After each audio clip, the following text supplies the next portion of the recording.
The bench was cold against his back. Arthur liked the cold. It numbed things. He looked down at his watch, a Patek Philippe. It cost more than most people earned in a decade. It told him the time perfectly.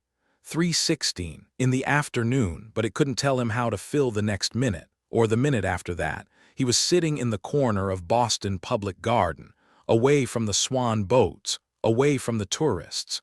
He came here because he hated it. He hated the sound of children laughing. He hated the squeak of the swing sets. Arthur Sterling was worth $4 billion. He owned skyscrapers in Manhattan, tech firms in Silicon Valley, but on this Tuesday afternoon, sitting on a Green Park bench in a $5,000 suit, he was the poorest man on earth. He checked his phone. No messages. There were never any messages, not the kind that mattered. He was about to stand up. He was about to go back to his penthouse, pour a glass of scotch, and sit in the silence until he passed out. But then, he felt a tug, a small, weak tug on the sleeve of his cashmere coat. Arthur froze. He didn't like being touched. He turned his head slowly. Standing there was a little girl. She couldn't have been more than 6 years old. Her hair was a mess of tangles, the color of dried wheat, but it was her shoes that Arthur noticed first. They were canvas sneakers, and the toes were cut open. Her little socks were wet from the damp grass. Arthur frowned. "Go find your mother," Arthur said. His voice was gravel, unused. The girl didn't move. She just stared at him with eyes the size of dinner plates. "Blue eyes, I can't," she whispered. "Why not?" Arthur snapped. "Because she's sleeping." Arthur sighed. "Well, go wake her up." "I'm busy." He wasn't busy. He had absolutely nothing to do for the rest of his life. The girl took a step closer. She smelled like rain and old clothes. She reached into her pocket and pulled out something. It was a crumpled dollar bill and 2 quarters. "Mister," she said. Arthur looked at the money. "What is that?" "It's all I have," she said. She held it out to him. Her hand was shaking. "I want to hire you." Arthur stared at her. He almost laughed. "You want to hire me?" "Yes." "What could you possibly need me for?" Arthur asked. The girl took a deep breath. "Can you be my daddy?" The world stopped. The wind stopped blowing through the trees. The distant sound of traffic faded away. Arthur felt like he had been punched in the chest. "Excuse me," he choked out. "Just for today," the girl said quickly. She pushed the dollar bill toward him again. "Just for 20 minutes, please." Arthur looked at her, really looked at her. He saw the desperation in her shoulders, the fear behind the blue eyes. "Why?" he asked. The girl pointed toward the playground. "Because of the swings," she said. "All the other kids have daddies pushing them. They go so high. They touch the sky." She sniffled. "I try to swing by myself, but I can't get high enough. I just want to know what it feels like to fly." Arthur looked at the swings. He hadn't been near a swing set in 30 years. Not since the accident. Not since the silence moved into his house and never left. His first instinct was to run, but then the girl said something else. "Please, mister," Mommy said, "daddies are supposed to be strong. You look strong." She paused. "And you look sad, like me." Arthur's hand stopped halfway to his wallet. He looked at the wrinkled dollar bill in her dirty hand. $1.50 to her. It was a fortune. It was everything she had, and she was offering it to him. Arthur closed his eyes. "Keep your money," he said. He stood up. His knees popped. "Let's go." The girl's face lit up. It was like watching the sun break through storm clouds. "Really, really," Arthur said, "but only for 20 minutes. Then you have to go back to your mother." "Okay," she chirped. She reached out and grabbed his hand. Her fingers were tiny, sticky, warm. Arthur flinched. He hadn't held a child's hand in 3 decades. It felt alien.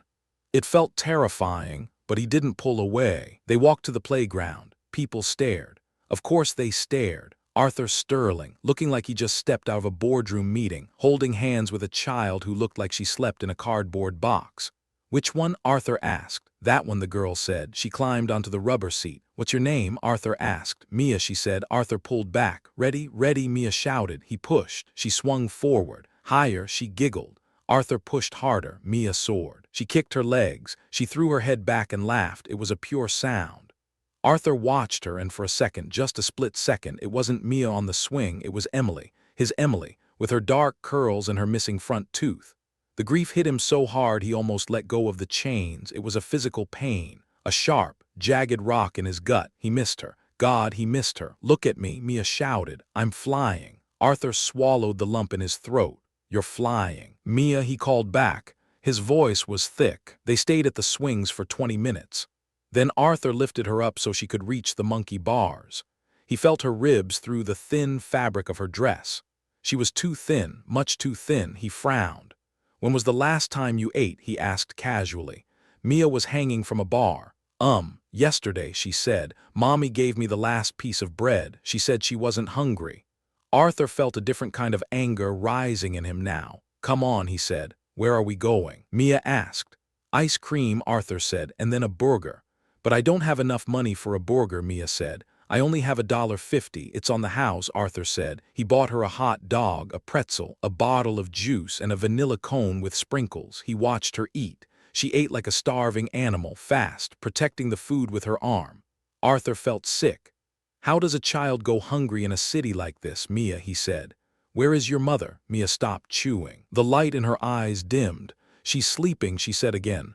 "Where?" Arthur asked. "At home," Mia shook her head. "No, we don't have a home anymore." The man with the loud voice put a lock on the door. "So where are you staying?" he asked. "In the car," Mia said.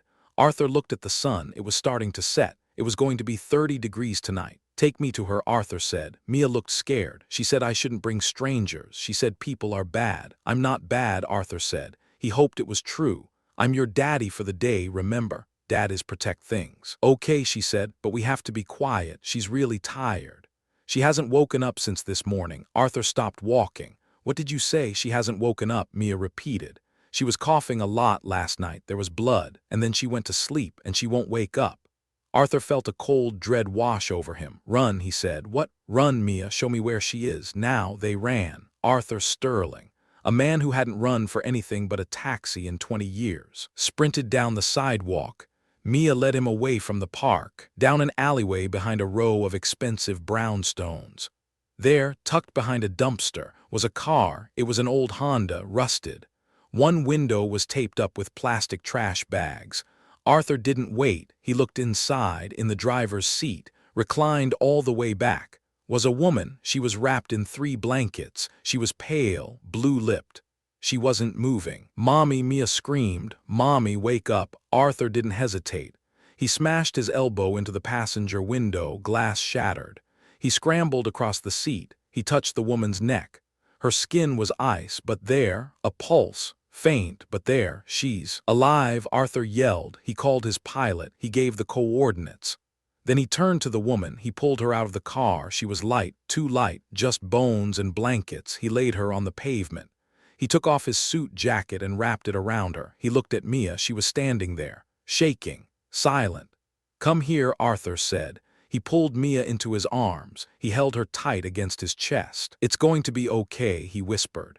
He looked down at the woman's face. She looked young, maybe 30, and then he saw it. Lying on the pavement, fallen from her pocket, was a badge. It was an employee ID card, Sterling Industries, janitorial staff. Arthur stared at the logo, his logo. This woman worked for him. She cleaned his buildings. She emptied his trash cans. She scrubbed his floors. And he didn't pay her enough to rent an apartment. He didn't pay her enough to feed her child. She was dying in a frozen car behind a dumpster, while he sat on a park bench crying about being lonely in a $5,000 suit. Arthur felt something break inside him. He looked at the woman, then he looked at Mia. "Never again," he whispered. The hospital waiting room was quiet. Arthur sat in a plastic chair. He was still wearing his shirt sleeves. Mia was asleep on his lap. A doctor came out.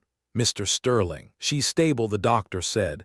"Severe pneumonia, malnutrition, exhaustion. She's going to make it?" Arthur asked.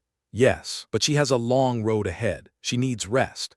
She needs food. She needs a warm place to live. She has it," Arthur said. The doctor looked confused. "I'm sorry, she has it," Arthur repeated. "She has all of it." He picked Mia up and carried her into the room. The woman, her name was Sarah, was awake. Barely, she turned her head. Her eyes widened when she saw Arthur. "Mr. Sterling," she rasped. "You know who I am?" Arthur asked gently. Sarah nodded weakly. I cleaned your office. On the 40th floor." She looked at Mia sleeping in his arms. "Why?" she whispered. "Why are you here?" Arthur sat down carefully. "Because your daughter hired me," he said. Sarah looked confused. She paid me $1.50, Arthur said. Best deal I ever made. Tears welled up in Sarah's eyes. I'm sorry, she sobbed. I really tried, but the rent and the medical bills. Stop, Arthur said. He reached out and took her hand, her rough, work-worn hand. You don't apologize. Not to me. I built a company that makes billions, but I forgot the people who build it for me. He looked at Sarah. That changes today when you get out of here. You're not going back to that car. I have a guest house on my estate. It's empty, and you're not cleaning floors anymore. I need someone to help me run the foundation. I need someone who knows what it's like to have nothing so we can help the people who are invisible. Sarah started to cry, hard, racking sobs. Arthur sat back down. He shifted Mia in his arms. She stirred. Her blue eyes fluttered open. She looked at the hospital room, she looked at her mother, then she looked up at Arthur. Daddy, she mumbled sleepily. Arthur's heart hammered against his ribs. He looked at the little girl who had saved him from himself. He smiled, a real smile. I'm here, Mia, he whispered. Just for today, she asked. Arthur kissed her forehead. No, sweetheart, not just for today, for as long as you need me. 6 months later, the park was green again. The sun was warm. Arthur sat on the bench, but he wasn't checking his watch. He was watching a little girl run toward the slide. Look, Uncle Arthur, watch this. Sarah was sitting next to him on the bench. She looked healthy, happy. She smiled at him. You spoiled her, you know. Arthur shrugged.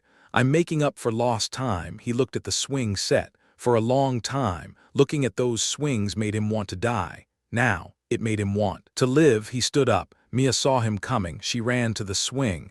Push me, push me. Arthur walked over. He grabbed the chains. He felt the cold metal, but he also felt the warmth of the sun. Ready? He asked. Ready? He pushed. Mia swung forward. Higher, she screamed, and Arthur pushed. He watched her go up, her feet reaching for the clouds. He wasn't a father, not really, but he could do this. He could be the safety net. He could be the strength. He could be the hand that pushes, just when you think you can't go any higher. And for Arthur Sterling, the lonely billionaire who once had everything and nothing, that was enough. That was finally enough.